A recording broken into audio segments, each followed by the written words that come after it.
Maailma globaalse ajalooprotsessi valguses võib väita, et praeguse ühiskonna juhtivaks arenguideeks on kujunenud olukord, mille kohaselt sõda on rahu, vabadus on orjus ja teadmatus on jõud.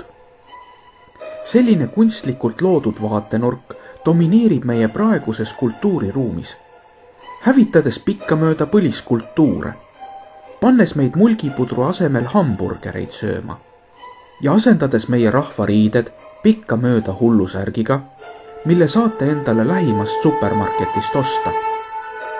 Massimeedia annab aga teile selle hullusärgi detailse kasutusjuhise. Endalegi märkamatult oleme mainitud protsessi jooksul minetanud elementaarsed arusaamad ühiskonna tüvimõistetest. Me ei saa enam aru, mis asi on näitena kultuur, haridus, majandus, pere, kodu, kodumaa ja nii edasi. Nende mõistete hajusaks muutmine ahendab meie perspektiivitaju miinimumini ja loob võimaluse kultuuri võõraste ideede maale toomiseks ning nende integratsiooniks ühiskonda. Põhimõistete taga olevate mõisteruumide hajusaks muutmine aitab kaasa põliskultuuridele omase alalhoiuinstinktidel baseeruval kultuuri asendamiseks tarbimisühiskonnaga. Industrialiseerimise ajastust pärit ühiskonna kultuur on loonud meile illusiooni, et harmooniline elu planeedil Maa ei ole võimalik. Inimene ise kui looduse kroon suudab eksisteerida vaid allutuslikes suhetes planeet Maa biosfääriga. Seega marksistlikud põhimõtted elavad meie ühiskonnas edasi, nagu ühiskonnakorra muutust poleks vahepeal olnudki. Veelgi enam, meie seadusandlik süsteem kindlustab sellist väärastunud võimu vastavate pühakirja tekstidega endiselt edasi, luues orjarahvale illusiooni sellise mõttelaadi õigsusest sarnaselt ristirüütlite või nõukogude ajaga. Objektiivne tõde on aga see, et inimesel ei ole võimalik Marsil või Saturnil elada. Seega peame vältima inimese elukorralduslikke vigu meie enda planeedil. Paljud haiguste ja viiruste puhangud, sotsiaalsed katakülismid ja ökoloogilised katastroofid toimuvad planeet Maal aina tihedamini.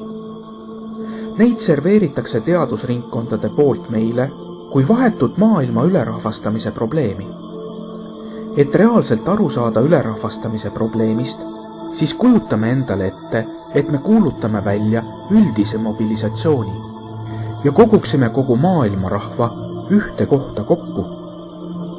Mahutades aga igale ruutmeetrile 2 inimest, mis on oluliselt lahedam kui tipptunni ajal metroos või täiskiilutud staadionil jalgpallimatši ajal, siis tulemusena saame ruudu külje pikkuseks natuke rohkem kui 59 kilomeetrit. Et näitlikult aru saada selle pindala suurusest, siis paigutame selle ruudu Eesti kaardile. See on märgitud punase ruuduga meie kaardil. Nii saab selgeks, et see pindala pole väga suur, et mahutada kogu planeedi rahvastikku. See on veidi väiksem kui Hiiumaa ja Saaremaa kokku. Kui aga võtta eelduseks mahutada kogu Euroopa rahvastik, milleks on 733 miljonit, siis selle ruudu külje pikkuseks oleks vaid 19 kilomeetrit. See on määratud plaanil rohelise värviga. Maailmakaardil oleks see maailma rahvastiku koondav ruut vaevu märgatav. Peale seda, kui maailma rahvastik on mõtteliselt koondatud ühte kohta, siis saab selgeks ülerahvastamise reaalne olukord. On selge, et inimesed ei saa sellises kontsentratsioonis kaua viibida. Neil on vaja tagada liikumisruum ja hügieenivõimalused, eluase ja söök ning töökohad, et realiseerida enda intellektuaalset ning loomingulist potentsiaali ja nii edasi.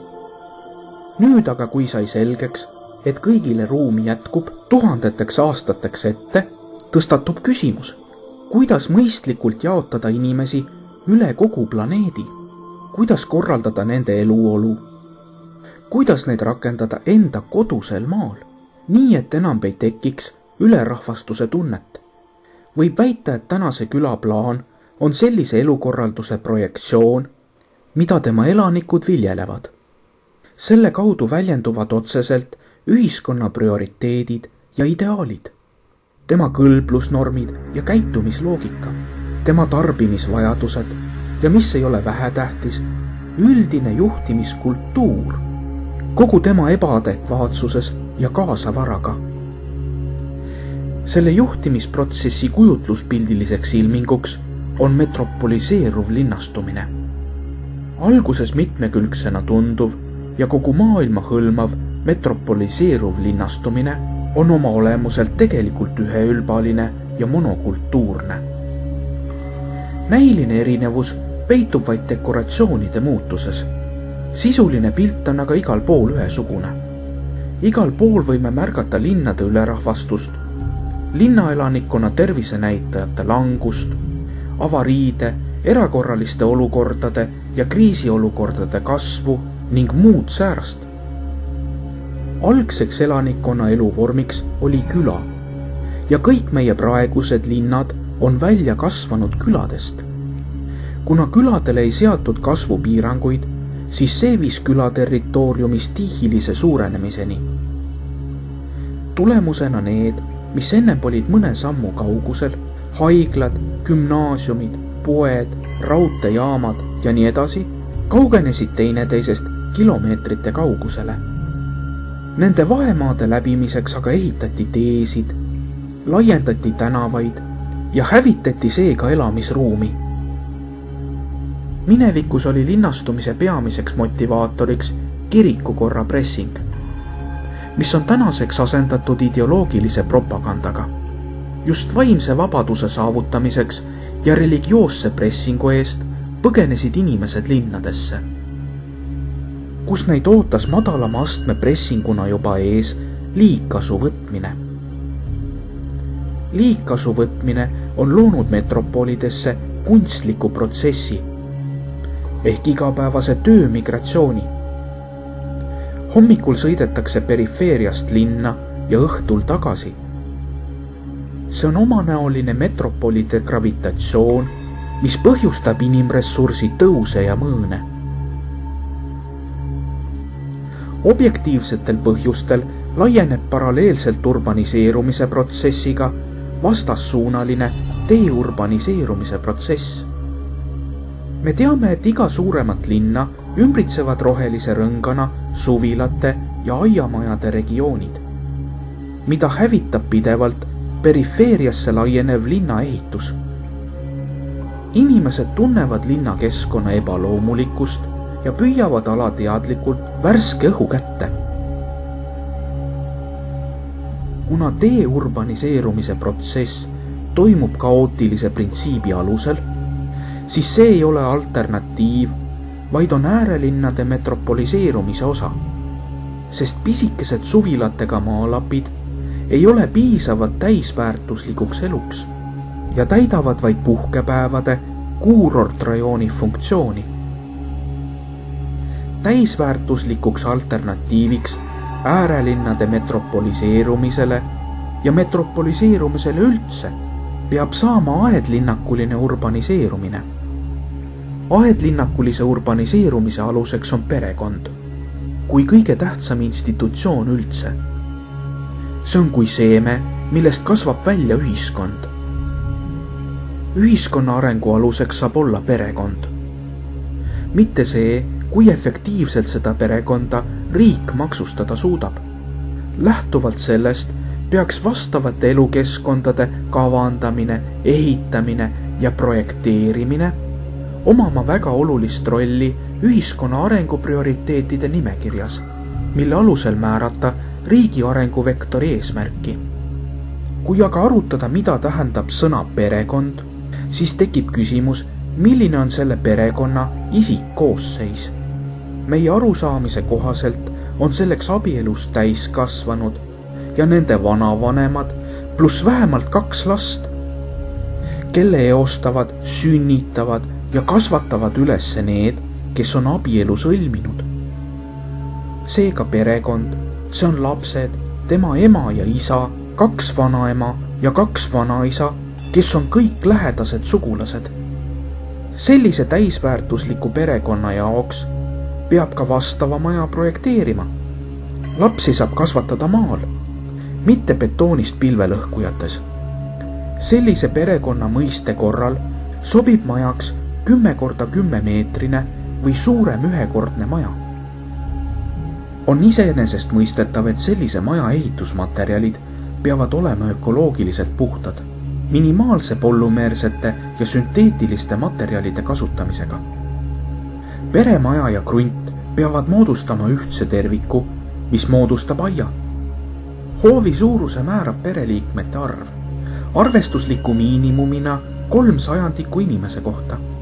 Selline maa-ala jaotus iga inimese kohta tagab tingimused täisväärtuslikuks arenguks. Seda muidugi olukorras, kui kasutatakse ühismetsa ja põllumaad, mis tagaks tervisliku toiduga omavarustamise võime, piisava füüsilise koormuse toonuse hoidmiseks ja toasooja taastuvate ressursside kaudu. Praeguses filmis käsitletav külamudel baseerub trapetsikujulisel vormil. Aga milliseid positiivseid külgi see endas kätkeb? Või on see lihtsalt omapära küla kunstliku unikaalsuse tagamiseks?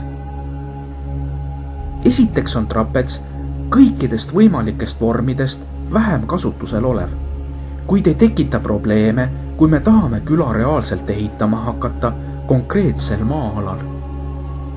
Seega geodeetiliselt ei ole ta keerulisem kui kolmnurk, sest trapets koosneb 2 kolmnurgast, millega geodeesia opereeribki.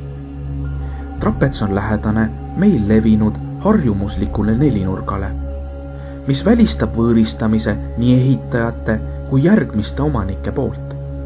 Erinevalt nelinurgast võimaldab trapets ise organiseerumist ja võimaldab luua elavaid ning loodusele omaseid kaarjaid mooduleid. Trapetsi valikul muutub klassikaline madalasustusega külajoonis erivormiliseks kaarevormiks. See tähendab seda, et trapetsi vorm ise võimaldab vastava ruumipaigutuse korral anda impulsi elavate elurajoonide tekkeks ja eluruumi kujundamiseks. Mitte nii, nagu see oli nelinurgas, mis on surunud meid elama neljakandilisse ruumi, kuni selleni, et see on programmeerinud meie sotsiaalkultuurilise toimimise algoritmika. Kui trapetsid paigutada ümber ringi tsentrumi suurema raadiusega, siis läbi selle saab luua suurema raadiusega vorme.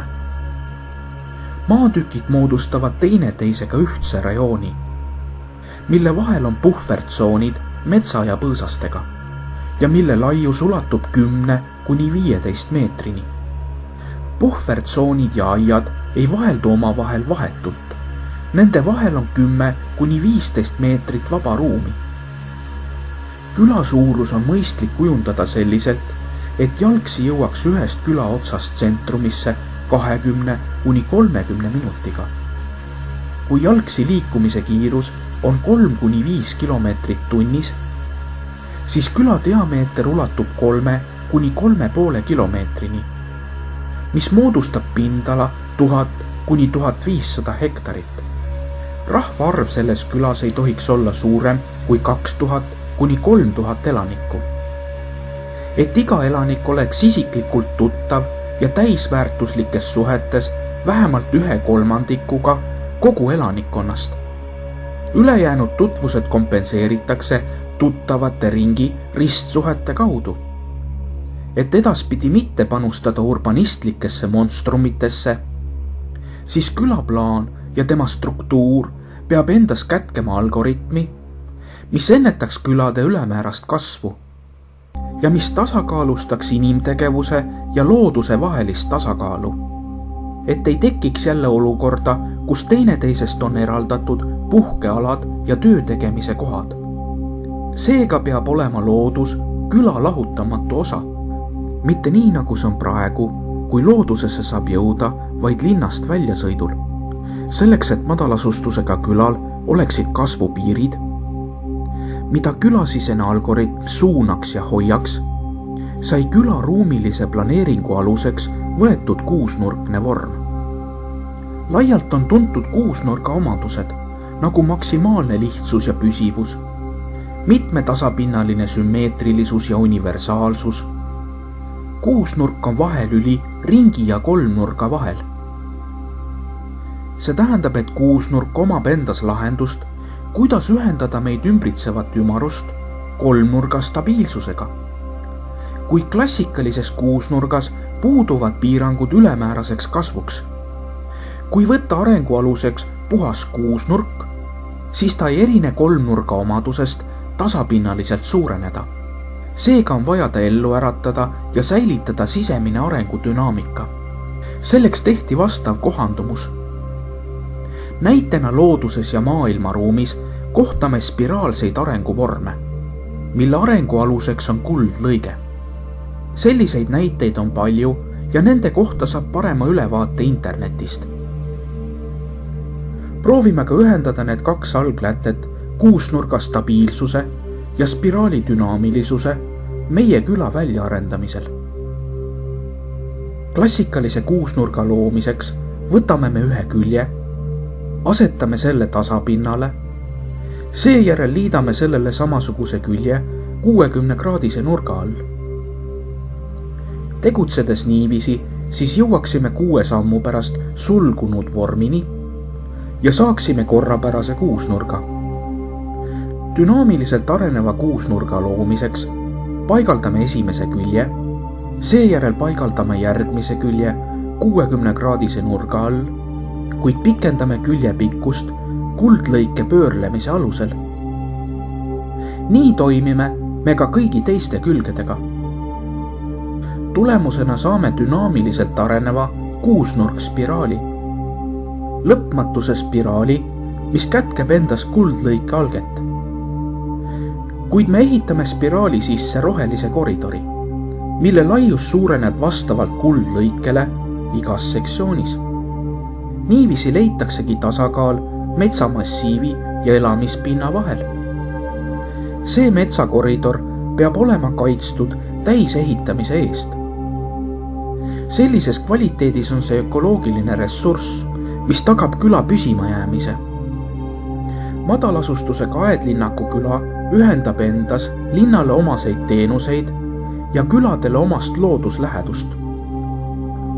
See peab olema kvalitatiivselt uus inimese elu organiseerimise tase, nii ruumilise planeeringu kui koostoimekultuuri väljaarendamise mõistes, mis võimaldaks meil kasvavate infomassiividega toimetulekut. Külas peavad olema kvaliteetsed teed, elekter, soojavarustus, kiire internetiühendus, side ja nii edasi. Madalasustusega Aedlinnaku tüüpi asumis peavad kindlasti olema enda rahvamajad, lasteaiad, koolid, enda rahvaülikoolid elust arusaamiseks, raamatukogud, kontserdisaalid, kultuurimajad, parklad, administratiivhooned, ettevõtted ning tööstused, mis tagaksid külaelanikele töökohad. Vaid sellisel juhul on madalasustusega küla elujõuline. Külaelu saab sotsiaalkultuuriliselt välja arendada nii, et ta ei vajaks üldse välist sekkumist. Kindlasti tuleb leida kindel tasakaal palgatöö ja igapäevaste majapidamistööde vahel. Palgatöö osakaal tuleb viia miinimumini, et perekond saaks keskenduda maksimaalselt enda vaimsele ja intellektuaalsele arengule, et tekiks võimalus enda geneetiliselt määratletud potentsiaali realiseerimisele. Seda enam kui tänapäevane majandusliku ultraefektiivsuse tagaajamine on meid viinud sisulise palgavaesuse tekkeni, kus inimesed teevad päevas 8 ja enam tundi tööd, kuid inimväärseks eluks jääb sellest väheks. Inimesed kurnatakse palgatööga välja ja nende edasine intellektuaalne ja teostuslik panus jääb ühiskonna arendusse olematuks, mis omakorda distantseerib inimese ühiskonnast. Külaelanikud peaksid olema ise tööstuse omanikud ja tööstus peaks omama vaid tugifunktsiooni perekonnaeluga toimetulekuks, aidates luua ressurssi külast väljaspool toodetavate kaupade ja teenuste sisseostuks. Küla toimimise lahutamatuks osaks peaks olema sõltumatu toiduga omavarustamise võime ja energiavarustus, mida on võimalik saavutada tänapäevaste energialahendustega. Me oleme veendunud, et inimesed peavad elama madalates majades ümbritsetuna loodusest, mitte raudbetoonist kuubikutes, mis programmeerib vastavalt võimalustele inimese geneetilist potentsiaali ja psüühikatüüpi ning kahjuks mitte kõige jätkusuutlikumas suunas. Samal ajal ei ole madalasustusega maastikukujundus võluvits või retsept, lahendamaks probleeme, mis on loodud biosfäärilise ja sotsiaalse kriisi poolt. Me ei saa garanteerida, et saame antud olukorras vältida juhitud ühiselamu ühiskonnamudeli teket, mis koosneb lurjustest. Kuid selge on ka see, et uus elu ei saabu iseenesest. Täna nagu ka 1000 aastat tagasi pole me niinimetatud Jumala riigile lähemale ju jõudnud. Kuid kõik on liikunud selles suunas vastavalt võimalustele. Mitte ükski ideaalne maja, mis on viimase vindini ökoloogiliselt puhtalt ehitatud, ei päästa meid taandarengute eest, mis toimuvad küla või maailma tasandil tervikuna. Me oleme samuti veendunud, et parim motivaator töö tegemiseks on isiklik eeskuju. Sellepärast võtsime me pliiatsid ja paberi ning hakkasime tegema visandeid ja märkmeid, mis on tänaseks muutunud konkreetseks madalasustusega aedlinnaku mudeliks, mida tutvustab ka praegune video. Teiste mudelite väljatöötamist madalasustusega aedlinnakute tarvis jätkame me ka edaspidi. See on meie loomingulise kollektiivi miinimumprogramm. Maksimumprogramm on meie koduplaneedi muutmine õitsvaks aiaks aedlinnakute kaasabil konkreetsetes kohtades. Kindlasti vajab eeltoodud arenguvisiooni realiseerimine, õppekeskuse väljaarendamist ja näidisasumite loomist. Vastava teadmusbaasi koondamine ja vastastikune arendamine on võti selliste arengute tagamisel. Seega ootame teie kaasabi arengute elluviimisel. Madalasustusega planeedi projekt ei ole mitte arhitektuuri, vaid julgeolekuriskide teadvustamise ja maandamise projekt. Julgeolekuriskidena peame õppima kaasaegses infoühiskonnas teadvustama geneetilisi, kultuurilisi, sotsiaalseid, majanduslikke või toiduga varustamisega seonduvate julgeolekuriskide erinevaid aspekte ja elukeskkonna riske. Madalasustusega planeedi projekt pakub võimalusena julgeolekuriskide lahendamist ja vastust ühtlasi küsimusele, milline võiks olla ühiskonna mudel oludes, kus pangad ei tööta, interneti pole ja poed on kinni. See on kaasaegse julgeoleku laia käsitluse lahutamatu osa. Kahjuks pole meie poliitikud selle teadvustamiseni jõudnud ja see on meie kõige suurem julgeolekurisk.